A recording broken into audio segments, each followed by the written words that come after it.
모두 일어나서 하나님의 말씀을 받겠습니다. 오늘 주시는 말씀은 시편 13편입니다. 우리가 계속 시편을 읽어가고 있는데요. 벌써 13편이에요. 여러분이 이렇게 천천히라도 조금씩 읽으시면 성경도 금방 읽을 수가 있습니다. 집에서도 또 일터에서도 성경을 잘 읽으시기 바라요. 시편 13편 교독합니다. 여호와여, 어느 때까지이니까 나를 영원히 잊으시나이까? 주의 얼굴을 나에게서 어느 때까지 숨기시겠나이까? 나의 영혼이 번민하고 오늘도록 마음에 근심하기를 어느 때까지 하오며 내 원수가 나를 치며 자랑하기를 어느 때까지 하리이까? 여호와 내 하나님이여, 나를 생각하사 응답하시고 나의 눈을 밝히소서. 두렵건대 내가 사망의 잠을 잘까 하오며 두렵건대 나의 원수가 이르기를 내가 그를 이겼다 할까 하오며 내가 흔들릴 때 나의 대적들이 기뻐할까 하나이다. 나는 오직 주의 사랑을 의지하였사오니 나의 마음은 주의 구원을 기뻐하리이다. 내가 여호와를 찬송하리니 이는 주께서 내게 은덕을 베푸시리로다. 아멘. 모두 자리에 앉으시기 바랍니다. 하나님의 말씀 나누겠습니다. 방금 읽은 그 시편은 이렇게 무덤덤하게 이렇게 읽으면 안 되고요. 눈물을 흘리면서 한숨을 푹푹 쉬면서 이렇게 읽어야 되는 부분이죠. 처음에 다윗의 고통과 절망과 한숨이 여기에 녹아 있습니다. 다윗은 지금 이 고통스러운 그 현실 앞에서 탄식하고 있는 거죠. 그런데 다윗의 이 고통은 하루 이틀의 일이 아니고 끝이 없어 보이는 그런 고통입니다. 1절과 2절을 보시면 이 짧은 두 줄에 다윗의 탄식이 4번이나 반복됩니다.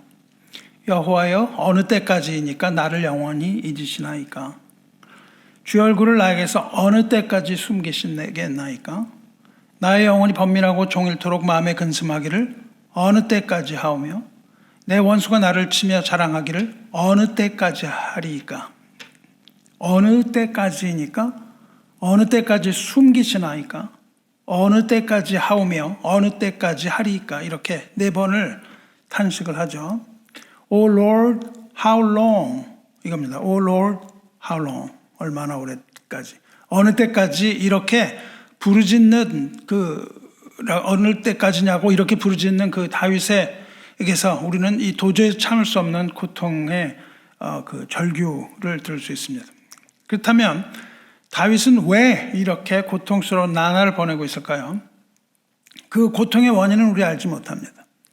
고통의 원인은 알지 못하는데요. 지금 이렇게 고통스럽게 된 것은 어떤 외적인 요인이 아니라 내면적인 그런 고통인 것을 우리가 알 수 있어요. 물론 내면적인 고통이 외적인 어떤 상황으로부터 비롯된 것이겠죠. 그런데 그런 외적인 나에게 처해진 어떠한 상황보다는 다윗이 이렇게 고통스럽게 여기고 있는 것은 하나님의 침묵입니다. 하나님이 침묵하시는 것을 견디지 못하고 있어요. 하나님이 다윗을 잊으신 것 같다는 이러한 생각, 또 얼굴을 돌리시고 묵묵부답이신 하나님, 그리고 그것 때문에 영혼이 번민하고 종일토록 근심하는 일을 멈출 수 없는 것, 그리고 외적으로는 원수의 조롱, 이것이 다윗의 마음에서 맴돌고 그 생각을 놓을 수가 없는 거예요. 다윗이 탄식했던 가장 큰 이유는 하나님께서 그를 버리셨다는 생각입니다. 그래서 다윗의 영혼은 번민합니다. 영혼은 번민한다 그래요. 이 번민이라는 단어는요, 사전적인 의미로는 마음이 번거롭고 답답해서 괴로워하는 것, 그게 사전적인 의미인데요. 이 단어의 원어를 보면 어떤 고통을 당했을 때 거기로부터 벗어나려는 생각이에요. 어떤 고통이 주어졌을 때 그걸로부터 벗어나려고 뭘 생각하는 것, 계획을 하는 거예요. 궁리하는 것. 그리고 끊임없이 맴도는 아주 잡다한 생각. 그것 때문에 주어지는 그 잡다한 생각을 말합니다. 그러니까 이것을 뭐라고 그러냐면 집착이라고 그러죠. 집착. 그 문제에서 벗어나려고 하는 집착입니다. 그러니까 어떤 문제에 봉착한 다윗은 이 생각에 꽂힌 거예요. 그래서 거기에 집착을 하게 됩니다. 어떻게 하면 이 난관에서 벗어날까? 이 생각만 나는 거예요. 그래서 집착 증세를 보입니다. 그런데 거기에 집착하면 집착할수록 우리가 어떤 일에 생각이 깊어지면 깊어질수록 다른 건 안 보이거든요. 그래서 고통이 가증됩니다. 근데 하나님 뭐라고 하시면 좋을 것 같은데 하나님은 침묵을 지키시는 거예요. 그리고 그가 벗어나려고 했던 모든 계획과 생각과 이런 노력과 이런 것들은 다 수포로 그냥 돌아가는 쓸데없는 노력이 된 거죠. 그러니까 다윗은 괴로워합니다. 생각은 많았는데 끊임없는 그러한 나날을 보내는 가운데 이 고통이 끝이 날 것 같지가 않은 거예요. 계속 반복이 됩니다. 그래서 고통이 끝이 없는 것처럼 느껴져요. 그러한 다윗을 보고 대적들은 다윗을 향해서 독설을 계속 퍼붓는 거예요. 그리고 다윗을 살해하려는 음모를 멈추지 않았습니다. 그래서 다윗은 지금 그 근심으로부터 벗어날 수 있는 그런 그 근심을 극복한 능력을 완전히 상실한 거죠.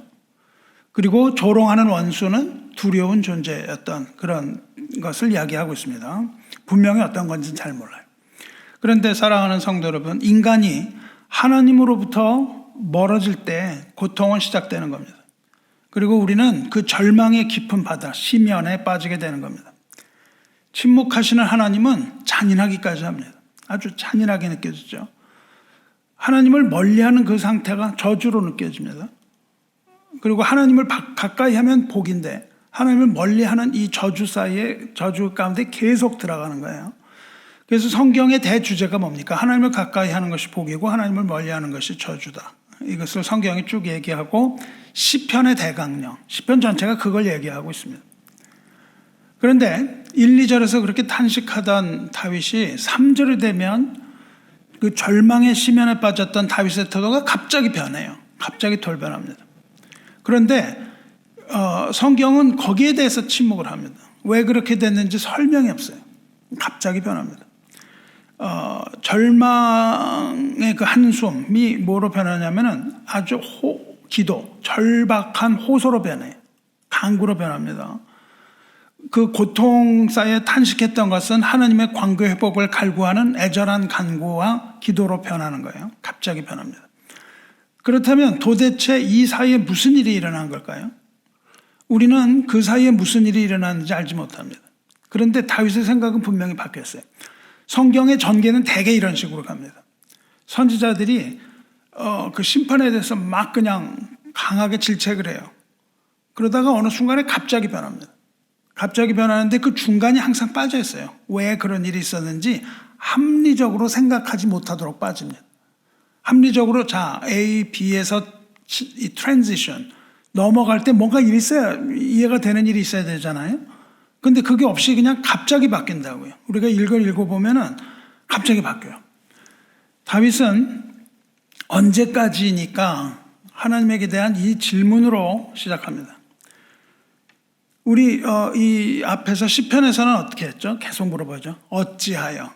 Why? 그렇게 물어보죠. 왜 이런 일이 나에게 닥쳤습니까? 왜 닥쳤는지에 대한 답이 없어요. 그렇죠? 거기에 대한 답은 무엇이었어요? 하나님이 누구신가? 왜 이런 일이 나에게 닥쳤는가가 아니라 하나님은 누구신가? 이렇게 결론을 내거든요. 여기서는 어때요? 언제까지니까? How long? 이 질문으로 바뀌어요. 그렇다면 이 언제까지 어찌하여에 대한 대답을 듣지 못했는데 언제까지라는 것에 대한 대답은 있겠습니까? 없습니다. 그 대답이 없어요. 그러니까 우리가 답답한 거죠. 이성적으로 야, 너 언제까지? 이러면은 좀 힘을 내겠는데 이 언제까지가 없는 겁니다. 다윗은 이러한 고통을 당하면서 어찌하여 하나님이 멀리 서시는지 곰곰이 생각했죠.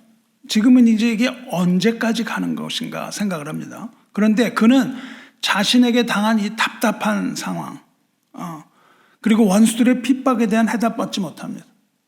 언제나 해답을 얻지 못해요. 그리고 더구나 하나님께서 왜 멀리 하시는지에 대해서는 더욱 알 수가 없어요. 그리고 언제까지 이렇게 침묵하실 건지에 대해서는 알 수가 없습니다. 그래서 생각을 하면 할수록 어떻게 돼요? 이성적인 생각을 하면 할수록 해답을 찾기는커녕 회의와 의심과 근심만이 그냥 계속 가중되는 거예요. 이렇게 이성적인 다윗의 노력은 아무 효과가 없었습니다. 그리고 오히려 육신의 생각, 계속 돌아가는 그 생각에 집착하게 될 뿐이었죠.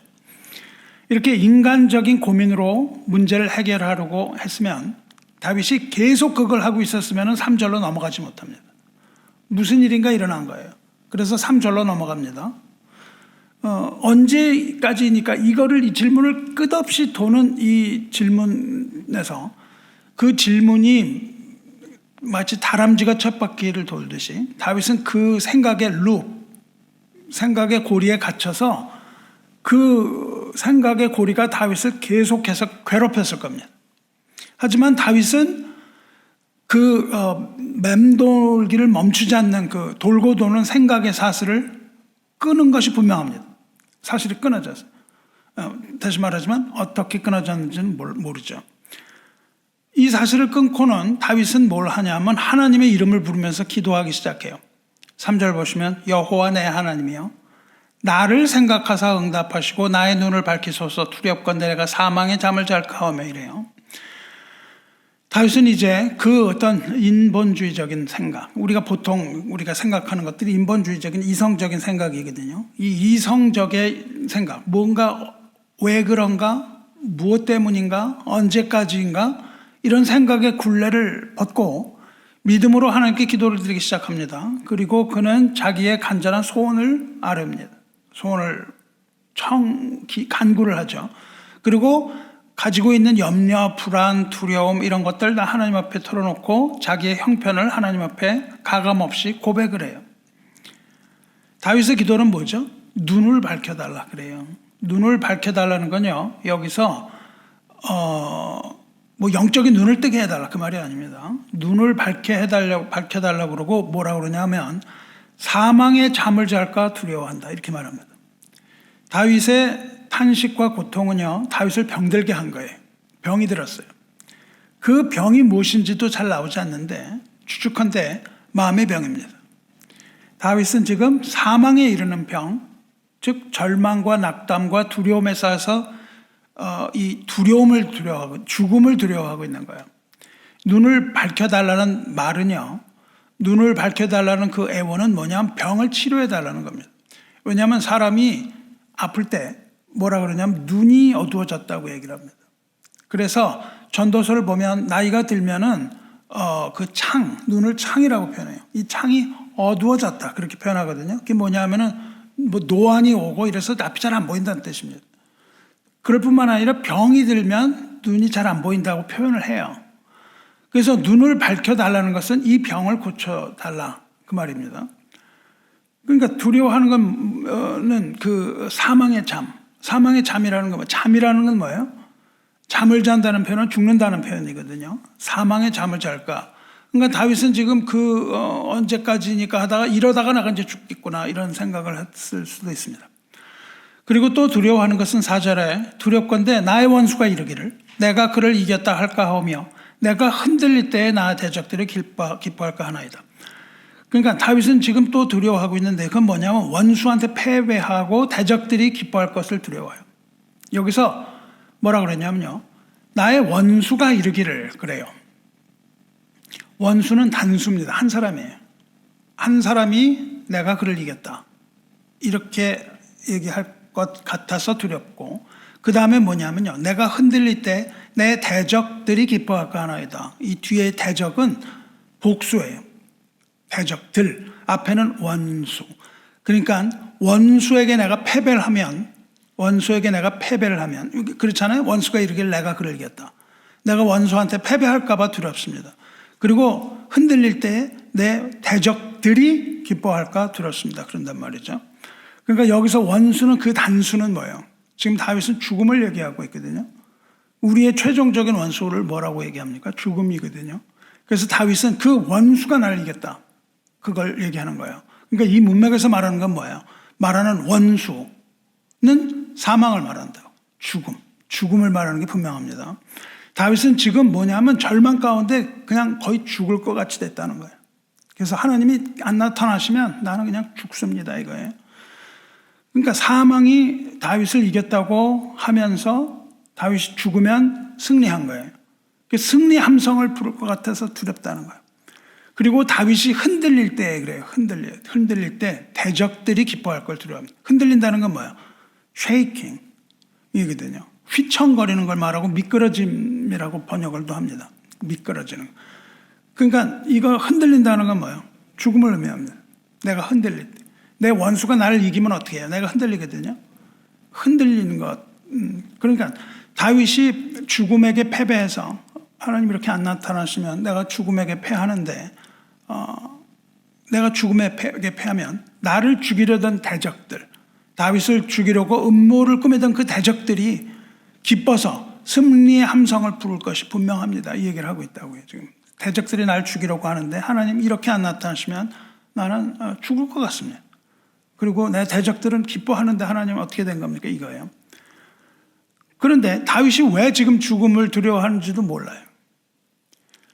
병 때문에 죽게 된 것일 수도 있고 아니면 죽음의 유혹을 느낀 것처럼 보이기도 해요. 그걸 알지 못합니다. 하지만 그가 사망의 잠을 잘 것을 두려워한 것은 분명해요. 그러니까 여기서 두려워한 건 뭐냐면 죽음을 두려워하고 있습니다. 이제 다윗은 그렇게 기도를 마쳐요. 기도를 마친 다음에 다윗은 기뻐합니다. 기뻐하는 가운데 1, 2 지금 1, 2에서는 그렇게 고통했죠. 3, 4에서는 어땠어요? 기도했죠. 5, 6에서는 뭘 하고 있습니까? 찬양을 하고 있습니다. 입을 열어서 하나님을 찬양하고 있어요. 이제 다윗의 마음은 어때요? 간구로부터 확신으로 옮겨가는 거예요. 고통, 간구, 확신 이렇게 세 파트로 지금 나눠져 있어요. 그렇죠? 근데 그 중간중간은 다 생략되어 있습니다. 중간중략은 다 생략이 되어 있어요. 그렇다면 어떻게 다윗은 이러한 확신을 갖게 되었을까요? 기도하던 중에 그는 한 가지를 기억을 합니다. 한 가지를 기억하는데 그게 뭐냐면 하나님의 사랑을 기억해요. 그걸 의지합니다. 이런 것은요 오직 시인만이 할 수 있는 거예요. 시인이 아니면 뭘 해야 됩니까? 주저리 설명을 해야 돼요. 중간중간에 뭐 이러고 이래서 이랬는데 그렇지? 이런 식으로 설명하는 거예요. 그렇죠? 신약을 읽으면 그렇게 많이 되어 있습니다. 이렇게 하는데 그거는 논리적으로 이해가 안 되거든요. 시인은 어떻게 이야기를 하죠? 시인은 하나님의 그 섭리를 그대로 노래할 뿐이에요. 그리고 우리는 어때요? 그것을 받아들일 사람은 시로서 받아들이고 받아들이지 못하는 사람은 중간을 도저히 이해하지 못하기 때문에 넘어가질 못해요. 믿음으로서 우리는 1, 2에서 3, 4로 넘어갈 수 있어야 되고요. 5, 6으로 넘어가는 것도 믿음으로 넘어갑니다. 그렇다면 다윗이 어떻게 이렇게 갑자기 확신을 갖게 됐냐고요? 기도하던 중에 그는 하나님의 사랑을 의지해요. 여기서 하나님의 사랑이라는 것은 헤세드라는 말 여러 번 했습니다. 언약의 사랑이에요. 여기서 말하는 사랑이라는 건 뭐냐면 약속을 말한다고요. 그러니까 지금 다윗은 하나님의 약속을 기억해냈다고요. 하나님의 언약적인 사랑의 확신이 있었기 때문에 다윗은 지금 그 큰 고통 가운데서 소망을 가집니다. 그런데 그에게는 사랑의 언약에 대한 기억뿐이에요. 지금 이 상황에서는. 그 사랑의 언약이 이루어지질 않았어요. 그래서 사랑에 대한 언약의 사랑을 기억했을 뿐이고 구원에 대한 확신만 있었습니다. 하지만 구원은 아직 이루어지지 않은 상태예요. 5, 6절에도. 끝까지 가도 이루어지질 않았어요. 상황이 전혀 변하지 않았다고요. 구원은 아직 이루어지지 않았지만 다윗이 얻은 건 뭐냐면 확신과 소망이에요. 그래서 그는 너무나도 확실한 이 소망 때문에 하나님의 구원을 기뻐하겠다 그렇게 말합니다. 미래형이에요. 나는 하나님의 사랑을 기뻐하겠다. 구원을 기뻐하겠다 이렇게 얘기를 하거든요. 다윗은 이러한 기쁨을 가졌는데 이것이야말로 이러한 믿음이야말로 뭐예요?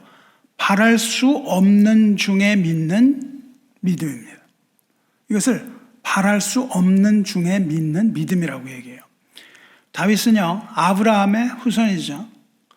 아브라함에게 후손에게 무엇이 주어지죠? 어떤 약속이 주어집니까? 아브라함의 자손에게 주어지는 약속이 있습니다. 우리는 믿음 가운데 있는 우리는 모두 아브라함의 후손이라 그래요. 그러면 그 약속은 누구에게 주어지죠? 우리에게 주어지는 약속이 있다고요. 우리가 아브라함의 후손인 것을 믿으면 아브라함의 후손에게 주어지는 약속은 뭐냐 하면 바랄 수 없는 중에 믿는 믿음이에요. 바랄 수 없는 중에 믿는 믿음이 누구에게 주어져요? 아브라함의 후손에게. 믿음의 후손에게. 이게 예언이 되어 있습니다. 사도 바울이 이게 예언이 되어 있고요. 사도 바울이 이것을 컨펌을 합니다. 사도 바울이 그렇다고 얘기를 해요. 그게 뭐냐면 로마서 4장 말씀입니다. 로마서 4장에 이렇게 되어 있습니다. 아브라함이 바랄 수 없는 중에 바라고 믿었으니. 아브라함이 뭘 믿어요? 이삭을 갖게 될 것을 바랄 수 없는 중에 바라고 믿었다 그랬단 말이죠. 아브라함이 바랄 수 없는 중에 바라고 믿었으니 이는 내 후손이 이와 같으리라 그랬단 말이죠. 그러니까 아브라함의 후손도 이와 같은 겁니다. 아브라함의 후손 역시 바랄 수 없는 중에 믿어요. 그래서 뭐라고 하시냐면 내 후손이 이와 같으리라 하신 말씀대로, 그러니까 구약에 그게 예언이 되어 있다는 거예요. 하신 말씀대로 많은 민족의 조상이 되게 하려 하심이라 그랬단 말이죠. 그러니까 아브라함은 믿음의 조상이라고 우리가 불러요. 그리고 믿음의 조상인 아브라함의 후손에게는 무엇이 주어져요? 믿음이 주어진다. 언제? 바랄 수 없는 중에 바라는 믿음.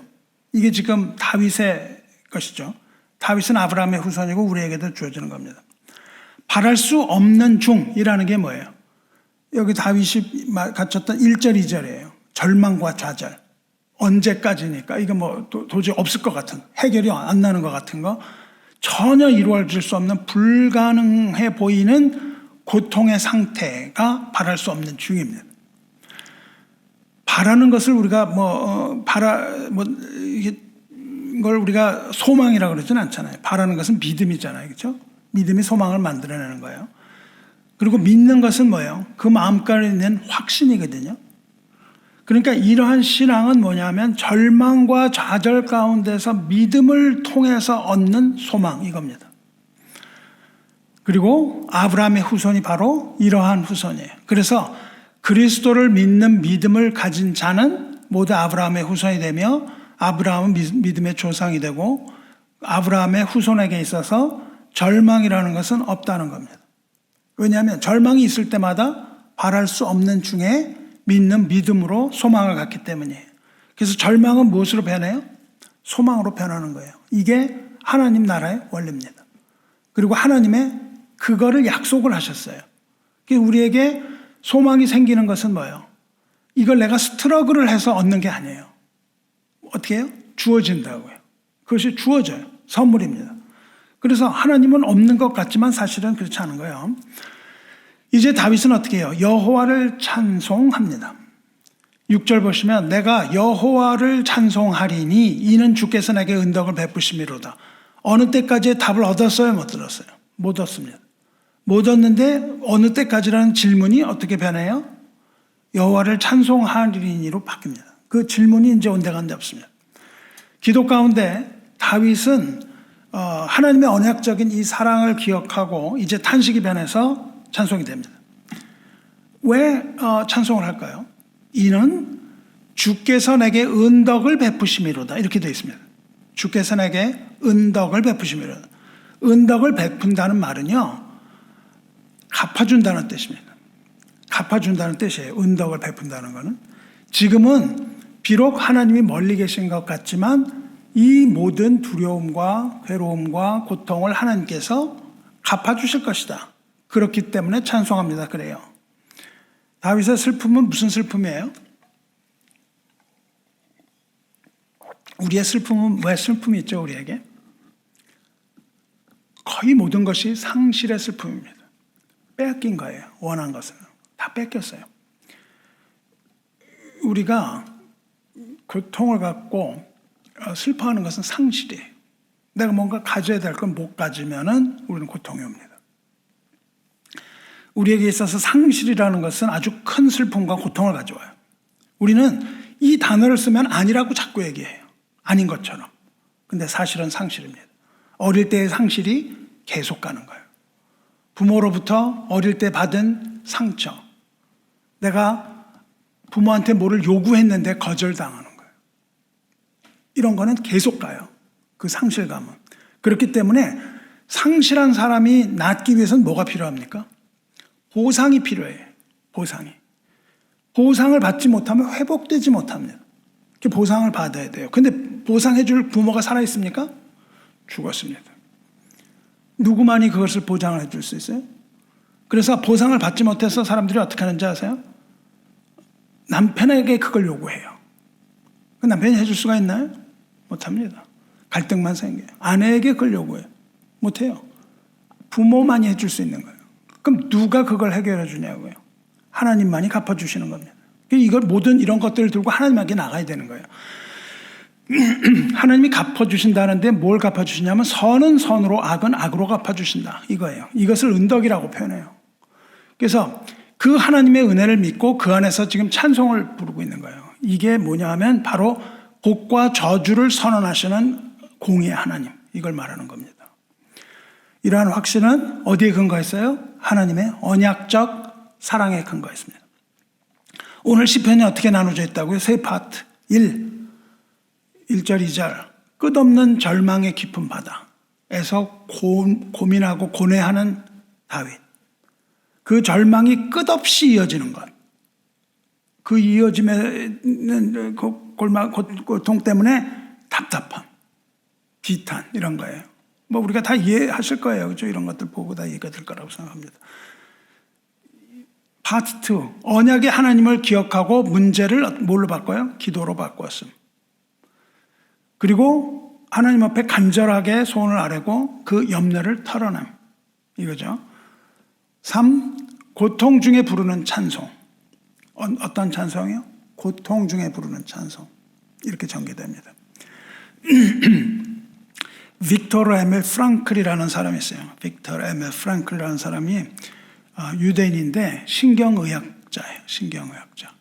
이 사람이 오스트리아의 비엔에서 태어납니다. 비엔에서 태어났어요. 근데 이 사람이 누구냐면은 나중에 그 아우슈비츠 유대인 학살 수용소에서 생존한 사람이에요. 나치가요, 아우슈비츠도 있지만은 폴란드에 트레블링카라는 곳에 강제 수용소를 2개 만듭니다. 그리고 그 비난을 피하기 위해서 거기를 기차역으로 위장을 해요. 그래서 거기 지금 사진을 가서 보시면은 기차 선로는 없어졌어요. 그리고 거기 있는 그 콘크리트 그 중간에 궤들 있잖아요. 이 막대기들이 쫙 서 있는 아주 그런 모습으로 표현이 됩니다. 유대인 포로들이 기차를 타고 그 역에 도착을 하면 거기서부터 그들은 대학살의 현장으로 들어가는 거예요. 기차역에 도착을 하면 그 수용소로 들어가는 겁니다. 이 의사 빅터 프랭클은 거기에서 생존합니다. 살아나요. 그래서 나중에 책을 씁니다. 책의 제목이 뭐냐면 Man's Search for Meaning. 의미를 찾아서입니다. 의미를 찾아서, meaning을 찾아서, 의미를 찾아서로 번역이 되는데 우리말에는 그런 말을 안 집어넣었어요. 우리말 번역을 보시면은 그렇게 번역을 안 하고 뭐라고 번역을 했냐면 여러분이 읽어보시려면 죽음의 수용소에서 이렇게 번역했습니다. 번역이 2권이나 있어요. 죽음의 수용소에서. 그러니까 그 번역한 사람은 전혀 다른 그 의도를 번역하지 않은 거예요. 물론 알았겠지만. 그건 뭐냐면 의미를 찾아서인데 그것보다는 죽음과 수용소에 더 초점을 맞춘 번역이죠. 그러니까 이걸 번역본을 읽지 말고 원본을 읽는 게 좋습니다. 그래야 그 의미가 척 들어오죠. 이 책은요, 그 죽음의 수용소에서 목격한 끔찍한 참상을 증언한 책이기도 합니다. 하지만 이것은 의학사적이에요. 정신의학사적입니다. 그런데 이 끔찍한 참상을 증언하기는 했지만 그것보다는 죽음에 직면한 인간의 심리, 이걸 다루고 있습니다. 죽음을 피할 수 없는 죽음 앞에서 인간이 어떻게 반응하는가, 이거예요. 아주 인간의 심리가 정말 알 수 없습니다. 알 수 없어요. 특히 이 책은 어디에 교과서냐 하면은 자살 공부하는데 교과서입니다. 자살에 관한 아주 풍부한 내용이 들어있어요.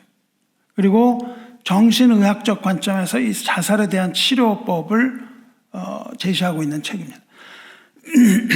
유대인들은요, 순서가 되면 가스실로 가요. 혹은 어떤 다른 사람들은 가스실로 안 가고 실험실로 갑니다. 실험실에 가서 어떻게 되죠? 생체 실험을 당했죠.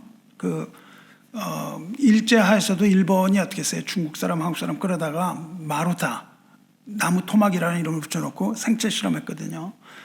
또 총살 현장으로도 끌려가게 했습니다. 그런데 이 유대인들이 죽음의 그 장소로 끌려갈 때 행진을 하는데 노래를 부르면서 행진했다고 되어 있습니다. 이 유대인들이 부르던 노래의 제목이 뭐냐면 아니라는 건 나라는 뜻이에요.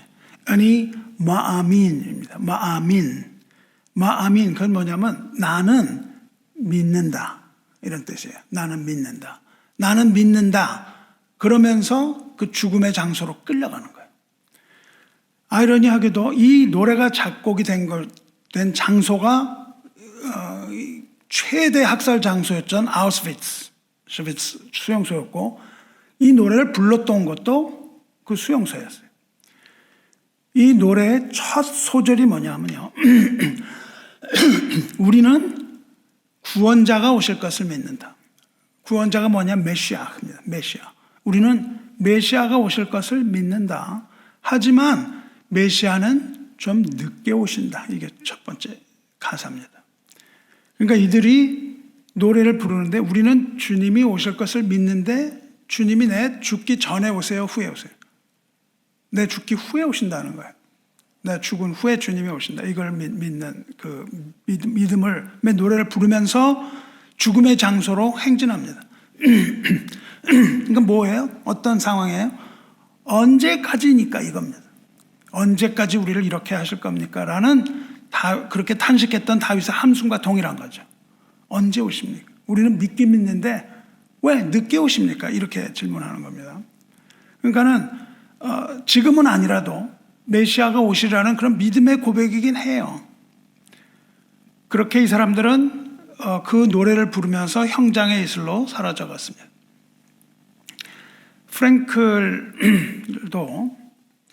프랭클은 거기에서 이 가스실로 가는 사람, 또 실험실을 향해서 그 죽음의 행진을 하고 있는 이 사람들의 행렬을 바라봐요. 그리고 아는 게 뭐예요? 나도 이제 곧 거길 가게 된다는 걸 아는 거죠. 나도 이제 곧 거길 가겠다. 이렇게 생각을 합니다. 사람들은 죽음을 기다리면서 이 노래를 불렀어요. 그리고 프랭클도 이 노래를 불렀습니다. 그러다가 어느 날 프랭클이요. 깨진 유리 파편을 몰래 숨겨갖고 옵니다. 아주 깨진 유리 파편을 숨겨왔어요. 왜 그랬을까요? 심한 자살 충동을 느낀 거예요. 그거를 기다리질 못하는 겁니다. 거기에 이제 가는 걸 얼마나 공포겠어요. 그죠? 거기를 이제 가야 되니까 어마어마한 공포가 계속 몰려오는 거잖아요. 간다고 그러는데 뭐 어떻게 가요? 우리나라에서도 사형수는요, 가다가 면회 왔다. 이러고서는 데리고 나가요. 지금은 이제 그런 게 없지만은 면회 왔습니다. 그리고 데리고 나가서 면회실이 왼쪽, 사형장이 오른쪽이었다 그러죠. 그래서 이렇게 딱 양쪽에서 끌고 가다가 그 기로에 딱 서면 면회를 갈 때는 왼쪽에 있는 사람이 탁 챙기는 거, 이렇게 잡아당기는 거예요. 그러면 면회실로 가는 건데 오른쪽에 있는 사람이 탁 손을 잡아당기면 이쪽으로 가는 거예요. 그 사형장으로 가는 겁니다. 그래서 많은 사람들이 거기 주저앉고 난리가 나는 거죠. 많은 사람들이. 그렇게 두렵죠. 그렇죠? 그러니까는 면회 왔습니다. 그러면 얼마나 두렵겠어요. 그래서 이 프랭클도 그렇게 괴로웠던 상황에서 아주 자살 충동을 느껴요. 언제 어떻게 될지 모르는 죽음 기다리는 게 너무 힘들었습니다. 그러다가 프랭클은요, 이 가사가 옳지 않다는 것을 깨달았다고 합니다. 이 가사가 옳지 않다. 그래서 이 사람은 가사를 혼자서 바꿔 부릅니다. 앞에 절은 똑같아요. 나는 메시아가 오실 것을 믿고 있다. 근데 원곡은 어때요? 주님이 조금 늦게 오신다잖아요. 근데 뭐라고 바꿨냐면 하지만 주님이 늦게 오시는 것이 아니라 내가 성급할 뿐이다. 그렇게 얘기합니다. 내가 너무 성급한 거예요. 주님이 늦게 오시는 게 아니다. 이 죽음의 유혹과 고통이 올 때 그래서 그는 이 노래를 부르면서 이 유리 조각을 손에 꽉 쥐고 그 자살 충동을 이겨냅니다. 손에 막 피가 막 흐르는데 이 사람은 죽음의 유혹을 거절하는데 내가 성급한 것이다. 주님이 늦게 오는 게 아니다 이거예요. 그리고 사람들이 스스로 목숨을 끊을 때마다 그는 기록해 두었습니다. 그리고 이 책을 얘기해요. 뭐라 그러냐면 죽음은 서두를 것이 못 된다. 내가 조급하게 죽음으로 다가갈 필요가 없다. 그러면서 죽음 앞에서 믿음으로 내가 살아남으려는 의지, 이것이야말로 주님이 원하시는 새로운 창조다. 그렇게 얘기합니다. 주님은 결코 늦게 오시지 않는다는 확신을 가지고 있어요. 다만 성급한 인간들이 주님을 기다리지 못한다고 믿었습니다. 대부분의 유대인들은요, 어쩔 수 없는 가운데 사형장으로 끌려가잖아요.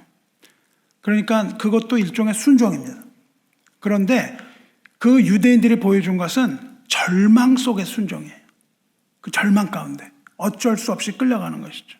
어쩔 수 없는 수동적인 순종이에요. 피할 수 없는 죽음에 순순히 복종하는 것이 하나님의 뜻이다. 이렇게 생각을 했는데 프랑클은 여기서 뭐예요? 희망 속의 순종입니다. 동일한 순종이에요. 그런데 프랑클은 희망 속의 순종, 능동적인 순종이라고요. 죽음이 손짓하는 이 극한 상황 속에서 오직 그 유혹을 이기고 살아남는 것이 하나님의 뜻이다. 이렇게 생각을 해요. 그래서 그 소망을 가지고 있습니다. 그런데 유대인들이 그것을 부른 것은 참 비극입니다. 그 노래가 비극이에요. 왜냐하면 유대인들이 아니마민 이 노래를 불렀는데 그 사람들은 아직도 메시아가 오지 않았다 이렇게 생각을 하고 있는 거예요. 그래서 그들은 아직도 메시아의 초림을 기다립니다. 하지만 우리는 누굴 기다려요? 재림하실 우리 주 예수 그리스도를 간절히 기다립니다. 그들이 아직 오지 않은 메시아를 기다리는 건 얼마나 비극적이에요. 그렇게 오지 않은 메시아는 그들을 죽음으로부터 구원하지 못합니다. 죽음으로부터 구원하지 못해요. 다시 오실 주님은 뭐예요? 우리를 죽음으로부터 구원하시는 주님이거든요. 이거는 엄청난 차이가 있습니다. 다시 오실 주님은 죄와 사망으로부터 우리를 자유롭게 하기 위해 다시 오시는 거예요. 그래서 우리가 사형장의 이슬로 사로잡 간다 하여도 그 오시는 시간에 있어서 아무 상관이 없는 겁니다. 죽은 자를 살리시는 주님이기 때문에 그래요. 나치의 가스실도 혹은 그들의 실험질조차도 주님 다시 오시는 날 영혼을 구원하시는 주님 앞에 그런 것들이 다 무용지물이 된다는 것을 안다면 주님이 늦게 오시는 것이 아니라 우리가 성급하다는 것을 알 수 있는 겁니다. 우리는 너무나 성급한 결론이에요. 사랑하는 성도 여러분, 우리 고통의 날이 너무 길고 답답해서 언제까지니까 이 질문을 하잖아요. 그렇다면 우리가 뭐를 알아야 됩니까? 우리는 주께는 하루가 천년 같고 천년이 하루 같다는 이 한 가지를 잊지 말아야 되는 거예요. 주님의 구원의 날은 도둑같이 속히 온다고 말씀하셨습니다. 베드로후서 3장에 뭐라고 얘기해요? 사랑하는 자들아, 주께는 하루가 천년 같고 천년이 하루 같다는 이 한 가지를 잊지 말라. 주의 약속은 어떤 이들이 더디다고 생각하는 것 같이 더딘 것이 아니라 오직 주께서는 너희를 대하여 오래 참으사 아무도 멸망하지 아니하고 다 회개하기에 이르기를 원하시느니라. 그러나 주의 날이 도둑같이 오리니 그날에는 하늘이 큰 소리로 떠나가고 물질이 뜨거운 불에 풀어지고 땅과 그 중에 있는 모든 일이 드러나리로다. 그러면서 뭐라고 하죠? 하나님의 날이 임하기를 바라보고 간절히 사모하라. 그날에 하늘이 불에 타서 풀어지고 물질이 뜨거운 불에 녹아지려니와 우리는 그의 약속대로 의가 있는 곳 새하늘과 새 땅을 바라보도다.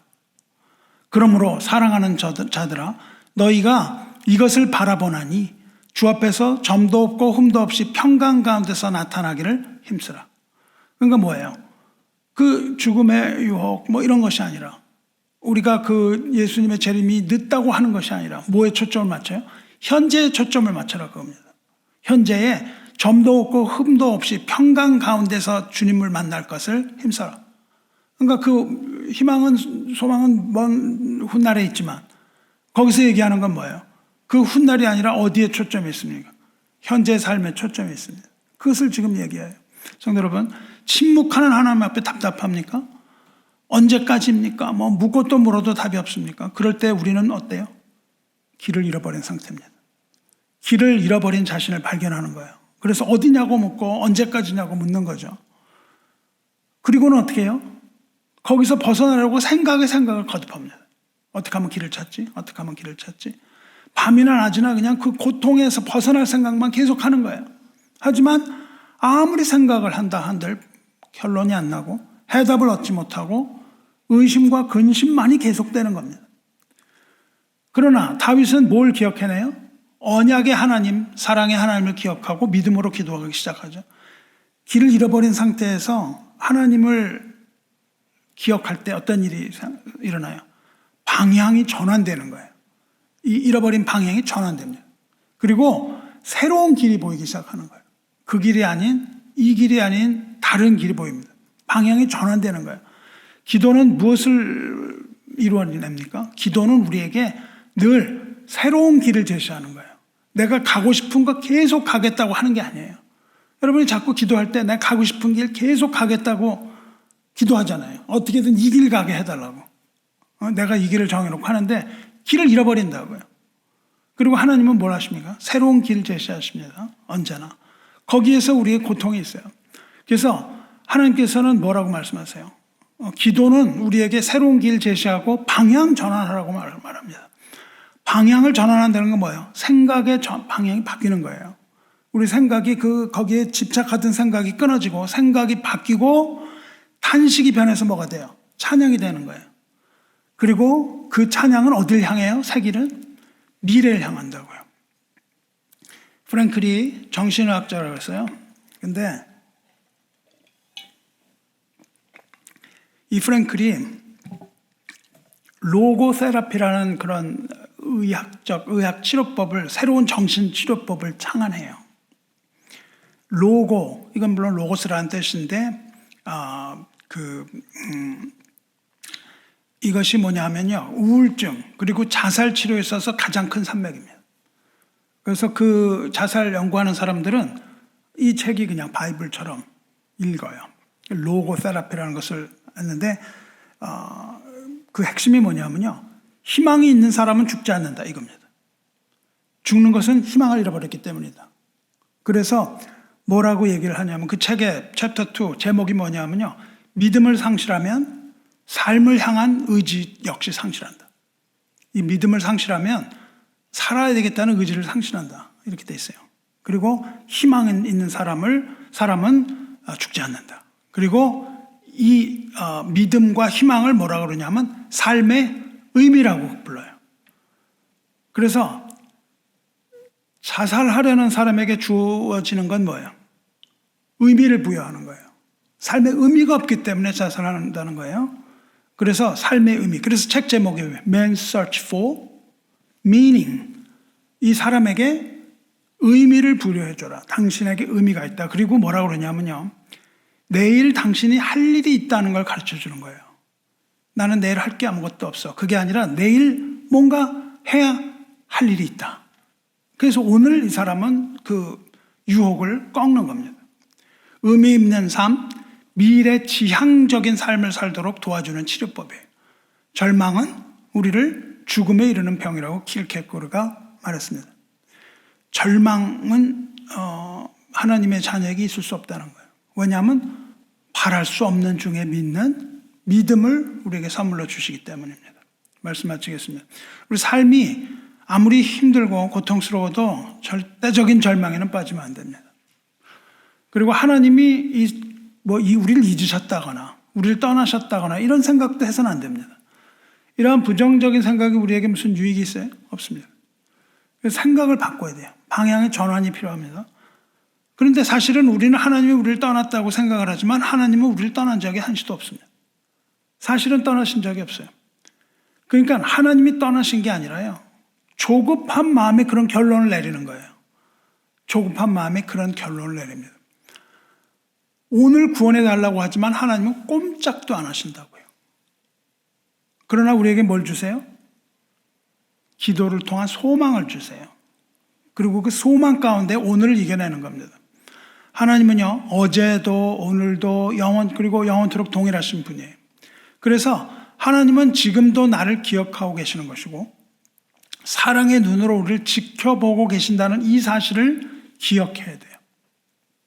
그리고 이것을 믿으시기 바랍니다. 그리고 지금은 비록 우리 눈에 하나님이 보이지 않지만 반드시 하나님께서 이 고통으로부터, 이 고난으로부터 나를 건져주실 것이라는 것을 믿고 마음에 소망을 품으시기 바랍니다. 마음에 믿음과 소망을 품고서 순종을 하는데 어떤 순종이요? 수동적인 순종이 아니라, 끌려가는 순종이 아니라 능동적인 순종. 이 소망을 가지고 순종하는 것, 이것은 큰 차입니다. 그래서 우리는 마음의 믿음과 소망을 품고 능동적인 순종, 즉 소망 속의 순종을 이루시기를 주님의 이름으로 축원합니다. 함께 기도하겠습니다. 자비로우시며 은혜로우신 하나님 아버지, 오늘 우리에게 순종의 의무를 가르쳐 주셔서 감사합니다. 우리가 늘 능동적인 순종하지 못하고 수동적으로 끌려가는 그러한 순종했지만 이제 우리가 눈을 떠서 하나님의 살아계심을 보고 하나님이 늘 우리와 함께 하셨던 것을 보고 하나님 따라가기 원합니다. 그 고통과 고난 가운데 그 절망의 깊은 바다 속에서 다윗이 탄식했지만 그러나 하나님의 사랑의 언약을 깨닫고 그로부터 그 생각에 사슬을 끊어냈던 것처럼 우리도 그와 같은 것들을 끌어내고 하나님 안에서 온전함 이룰 수 있게 하여 주시옵소서. 하나님께서 오늘도 우리에게 주시는 그 사랑의 음성을 우리가 듣게 하여 주시옵소서. 우리가 하나님의 음성을 들었을 때 우리가 주 안에서 모든 것을 다 이기고 우리가 죽음을 이기고 승리할 줄로 믿습니다. 우리가 그 절망과 고통 가운데 원수가 그 죽음이 우리를 이기고 승리했다고 소리 지르지 않도록 하여 주시고 우리가 사망에 잠을 자지 않도록 지켜주시고 우리의 눈을 뜨게 해 주셔서 우리가 그 건강을 모두 회복할 수 있도록 주님 도와주시옵소서. 이것이 주님께서 오늘 우리에게 주시는 그 모든 마음이며 주께서 우리를 사랑하시는 그 사랑의 확증이오니 우리가 주님의 말씀 가운데에 승리할 수 있게 하여 주시옵소서. 이 모든 승리의 말씀 가운데 오늘도 우리의 무거운 짐 다 내려놓게 하시고 이 무거운 짐이 우리를 눌러서 사망의 깊은 잠 자지 않게 하여 주시며 우리가 사망의 깊은 잠이 아니라 생명수를 마시며 우리가 의에 거하는 바 새하늘과 새 땅을 믿음의 눈으로 바라볼 수 있도록 주님 도와주시옵소서. 이와 같은 믿음으로 우리가 바랄 수 없는 중에 믿고 하나님을 의지함으로 그 가운데서 생명 얻게 하여 주시옵소서.